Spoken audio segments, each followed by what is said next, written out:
এ ভাই, ভাড়া মালিক কেরা? পালিকা আমিতি। আপনি? হ্যাঁ, ও ভালো হইলো। ভাই ইট কত করে হাজার? ইট তো চাই 12,000 টাকা। কি কোন ভাই, 12,000 টাকা বেশি হয়ে যায়, 8,000 টাকা নেন। ইটের খরচা বেশি তো, 12,000 টাকা এটা। আচ্ছা ভাই, এত কথা বাদ, আপনার ডো থাক আমার ডো থাক। ইটের দাম মনে করেন যে 10,000 কইরা। এই যে ভাই টাকা, এই যে 10,000 ইটের টাকা দিলাম, 60,000 আর বাকি 40,000 টাকা গাড়ি আইবো, লোক আইবো, টাকা পুরা পেট দিয়া পরে ইট নিয়ে যাবো। ঠিক আছে ভাই। হে ভাই, আমার ইট দেওয়ার কথা, তাই ইটের খবরই নাই। ইট কত করে হাজার এটা? ইট নিয়েছি তো, আপনার ইটই তো নিছি। ইট এটা 16,000।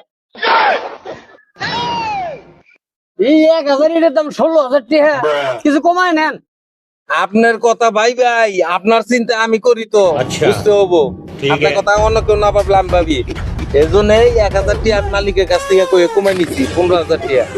আচ্ছা, 10,000 ইট লাগবো আবার। এই টাকা নেন, অ্যাডভান্স নেন কিছু। দেখেন এই যে কিছু টাকা বাকিও আছে। এই যে ভাই, এই যে বাকি 40,000 টাকা আপনার। মালিক সাহেব, টাকা বুঝা পাইছেন আপনি? হ্যাঁ, কথা কোন না কে? হ্যাঁ, বুঝা পাইছি বুঝা পাইছি। তাহলে আপনি যান, আমি 10,000 উড়ে দিতেছি। चूना लगा दिया। 1 নম্বর ইট নিয়ে দিছি, সলিড মাল।